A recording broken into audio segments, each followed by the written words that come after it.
శుభోదయం మిత్రులందరికీ. నేను మీ తెలుగు టీఎస్ఆర్ని. తెలుగు టీఎస్ఆర్ ఛానల్కు స్వాగతం. మిత్రులారా, రాబోయేటటువంటి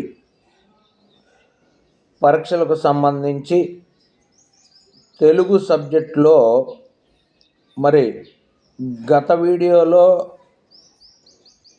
తెలుగు సాహిత్యానికి ఎనలేని కీర్తినందించినటువంటి శ్రీకృష్ణదేవరాయలు గురించి మనం తెలుసుకోవటం జరిగింది.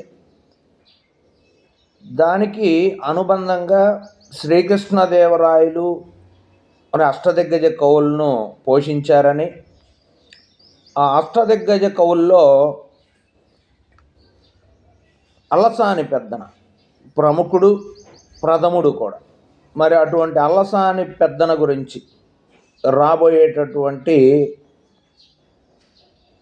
జూనియర్ లెక్చరర్స్, అలానే డిగ్రీ లెక్చరర్స్, ఎడ్జిటి మరియు స్కూల్ అసిస్టెంట్ తెలుగుకు సంబంధించి పీజీటీ అంటే తెలుగులో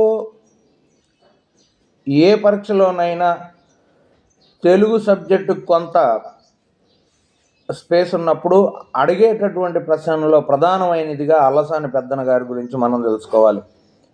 మరి అల్లసాని పెద్దన అష్టదిగ్గజ కవులు 8 మంది ఉన్నారని, వారిలో అల్లసాని పెద్దన, నంది తెమ్మన, దూర్జటి, తెనాలి రామకృష్ణ కవి, రామరాజభూషణుడు, పింగళి సూరణ, మాదయ్య గారి మల్లన, అయ్యలరాజు రామభద్రుడు, ఈ 8 మందిని అష్టదిగ్గజ కవులని ఎక్కువ మంది మరి ఒప్పుకున్నటువంటి కవులుగా వీరిని గుర్తించాలి.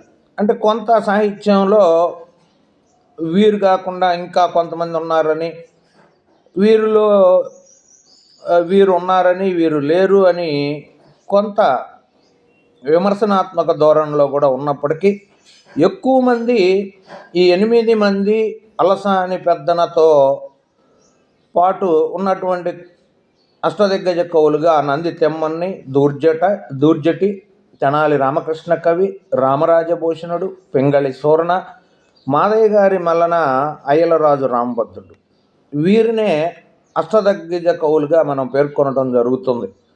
ఈ అష్టదిగ్గజ కవులలో ప్రథముడు అయినటువంటి అల్లసాని పెద్దన 6 అశ్వాసాలు గల ప్రబంధం, ఇందులోనే 3 తరాల కథ, ఇందీవరాక్షుడు వృత్తాంతం, గంధర్వుడు, కళావతి, మనోరమ, స్వరోచి పాత్రలతో స్వారోచిస చరిత్ర, స్వారోచిస మను సంభవం అని తానే స్వయంగా పేర్కొన్నటువంటి మను చరిత్ర అనే ప్రబంధాన్ని రాసి రాయల వారికి అంకితం ఇచ్చారు. ఇలా రాయల వారు ఈ మను చరిత్రను అంకితం పుచ్చుకుంటూ ఆంధ్ర కవితా పితామహుడు అని బిరుదుతో అల్లసాని పెద్దన వారిని పిలిచెను. అంటే అల్లసాని పెద్దనుకున్నటువంటి బిరుదు ఏమిటి అంటే ఆంధ్ర కవితా పితామహుడు. ఇక్కడ మనం కన్ఫ్యూజ్ కాకుండా ఒక చిన్న బిట్ని మనం గుర్తించే ప్రయత్నం చేద్దాం. ఆంధ్ర కవితా పితామహుడు అని అల్లసాని పెద్దన వారికి బిరుదు ఉంది. ఈ బిరుదును ఎవరు పెద్దనకి ఇచ్చారు అని అంటే శ్రీకృష్ణదేవరాయలు. ఏ సందర్భంలో ఇచ్చారు అంటే ఆయన రాసినటువంటి మను చరిత్రను శ్రీకృష్ణదేవరాయల వారికి అంకితం ఇచ్చారు కాబట్టి ఆ గ్రంథాన్ని అంకితం తీసుకుంటూ అల్లసాని వారిని ఆంధ్ర కవితా పితామహుడు అని పిలవటం జరిగింది. మరి ఆంధ్ర పద కవితా పితామహుడు అని ఎవరినంటారు తెలుగు సాహిత్యంలో? ఇక్కడ ఆంధ్ర కవితా పితామహుడు అంటే అల్లసాని పెద్దన, ఆంధ్ర పద కవితా పితామహుడు అంటే అన్నమాచార్యులుగా మనం గుర్తించాలి. అంటే మనం కాంపిటీషన్ పరీక్షల్లో మిస్ అయ్యేది చిన్న చిన్న పదాల్లోనే కన్ఫ్యూజ్తో కూడా, తెలిసినప్పటికీ కన్ఫ్యూజ్తో కూడా పెట్టేటటువంటి సందర్భాలు ఉంటాయి. అందుకే మనం ఇటువంటి అంశాలని ఇలా ఒకదానికి ఒకటి లింకుగా మనం గుర్తుపెట్టుకున్నట్లయితే తేలిగ్గా గుర్తించేటటువంటి అవకాశం ఉంది అని ఇలా చెప్పడం జరుగుతుంది. కాబట్టి ఇలా ఆయనకు ఆంధ్ర కవితా పితామహుడు అనే బిరుదును శ్రీకృష్ణదేవరాయలు ఇవ్వడం జరిగింది అని గుర్తుపెట్టుకోండి. అలా అంతేకాదు ఈ బిరుదును అలసాని పెద్దనకి ఇచ్చి శ్రీకృష్ణదేవరాయలు వారే స్వయంగా అలసాని పెద్దనకు గండపెండేరమును తొడిగెను. అంటే తెలుగు సాహిత్యంలో గొప్ప కీర్తిగా దీన్ని పరిగణిస్తారు, గండపెండేరం తొడిగించుకోవటం అంటూ. అది కాకుండా రాజుగారితో, అది కూడా శ్రీకృష్ణదేవరాయలే స్వయంగా కవి, పండితుడు, మరి అలాంటి వ్యక్తితోనే అలసాని పెద్దన వారు గండపెండేరంను తొడిగించుకోవటం అనేది మనం కీర్తించదగినటువంటి అంశం. ఈ అలసాని వారి మనుచరిత్ర అష్టాదశ వర్ణనలతో ప్రబంధ లక్షణాలు సంపూర్ణంగా ఉన్నటువంటి తొలి ప్రబంధముగా మనుచరిత్ర కీర్తికెక్కింది. అంటే అసలు ప్రబంధం అంటేనే అష్టాదశ వర్ణనలు ఉండాలని మరి నన్నేచోడు ఆల్రెడీ చెప్పాడు. సో అయినప్పటికీ ఆయన ప్రబంధ లక్షణాలతో రాశారు. అయితే పూర్తిగా ప్రబంధ లక్షణాలు ఉన్నటువంటి మొట్టమొదటి కావ్యము ఏది అని అడిగితే మనం చెప్పవలసింది మనుచరిత్రనేననేటటువంటి విషయాన్ని మనం ఇక్కడ గుర్తించాలి. ఈ మనుచరిత్రలో ఆపురి బాయకుండు అటజని కాంచే అతడావాత పరంపర అతడ పుట్టిన చిగురు కొమ్మకైనా చేవ అను ప్రసిద్ధ పద్యములు ఈ ప్రబంధంలో ఉన్నవి అనేటటువంటి విషయాన్ని గుర్తించాలి. అంటే కఠినమైనటువంటి ప్రశ్నలు అడగదలిచినప్పుడు సింపుల్గా ఆపురి బాయకుండు అనేటటువంటి పద్యం ఏ కావ్యంలో ఉంది అని అడుగుతారు, లేదా ఏ ప్రబంధంలో ఉంది అని అడుగుతారు, లేదా ఆపురి బాయకుండు అనే పద్యాన్ని రాసిన కవి ఎవరు అని అడుగుతారు. ఇలా అటజని కాంచే అతడావాత పరంపర అతడ పుట్టిన చిగురు కొమ్మనకైనా చేవ అనే ప్రసిద్ధ పద్యములు రాసిన కవి అంటే అలసాని పెద్దన.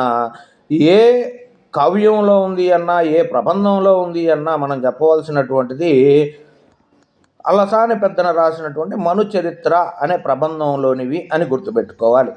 ఇలా శ్రీకృష్ణదేవరాయలు సకల కథాసార సంగ్రహం అనే సంస్కృత రచన చేయగా, అలసాని పెద్దన హరికథాసారమును రచించి తన గురువు అయినటువంటి శటగోపయతికి అంకితం చేశారు. ఇక్కడ కూడా మనం ఇందాక చెప్పుకున్నటువంటి చిన్న వేరియేషన్ మాత్రమే ఉంది. సకల కథాసార సంగ్రహం ఎవరు రాశారు అని అంటే శ్రీకృష్ణదేవరాయలు. అది శ్రీకృష్ణదేవరాయల వారి సంస్కృత రచనగా కూడా మనం గుర్తుపెట్టుకోవాలి. మరి హరికథాసారమును రచించింది ఎవరు అంటే అలసాని పెద్దన. ఈ అలసాని పెద్దన హరికథాసారమును రచించి ఎవరికి ఇచ్చారు అంకితంగా అంటే తన గురువు అయినటువంటి శటగోపయతికి అంకితం చేశారు. మరి అలసాని పెద్దన రచన మనుచరిత్రను ఎవరికి అంకితం చేశారు చెప్పుకున్నాం మనం, శ్రీకృష్ణదేవరాయల వారికి. మరి అదేవిధంగా అలసాని వారు అనగానే మనకు ఒక నానుడి గుర్తొస్తుంది. అదే అలసాని వారి అల్లిక జిగిబిగి. జిగి అంటే కాంతి అని, బిగి అంటే పటుత్వం అని, పట్టు అని మనం చెప్పుకోవచ్చు, అంటే గట్టితనం. అలసాని వారి అల్లిక జిగిబిగి అంటే అలసాని వారి కవిత్వం. ఆ అల్లిక ఎలాగుంటుంది అని అంటే కాంతివంతంగాను పటుత్వంగాను ఉంటుంది అనేటటువంటి ఒక నానుడి ఏర్పడింది. చాలామంది ఈ అలసాని వారి అల్లిక జిగిబిగి అనేటటువంటి అంశం చాలాసార్లు మనం విని ఉంటాం. కానీ అలసాని వారి అల్లిక జిగిబిగి అని అన్నటువంటి కవి ఎవరు అని అడుగుతారు.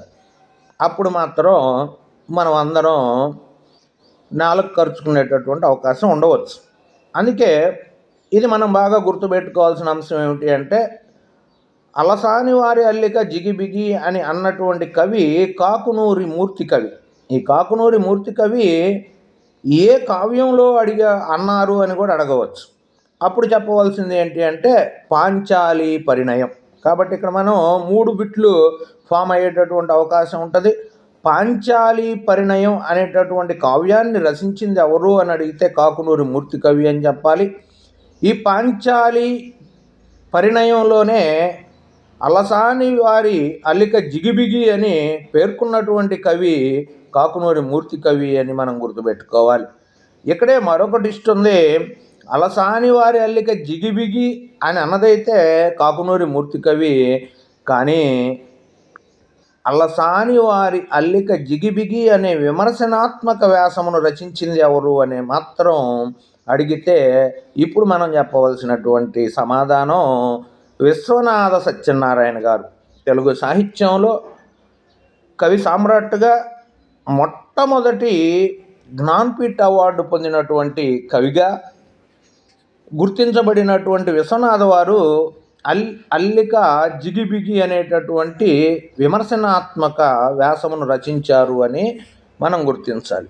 ఈ విధంగా మరి అలసాని పెద్దన గురించి మనం అధ్యయనం చేసినట్లయితే దానికి అనుబంధంగా ఉన్నటువంటి ఎటువంటి ప్రశ్నలు అడిగినా, అంటే పేపరు టఫ్గా ఉంది అనే సందర్భంలో కూడా మనం సమాధానాలు ఇచ్చేటటువంటి అవకాశం ఉంది. కాబట్టి దయచేసి మిత్రులారా, అందరూ కూడా టిఎస్ఆర్ కరెంట్ అఫైర్స్ ఛానల్ని సబ్స్క్రైబ్ చేసుకొని మీరు ఒక లైక్ ఇచ్చి షేర్ చేయవలసిందిగా కోరుతున్నాం. ధన్యవాదాలు.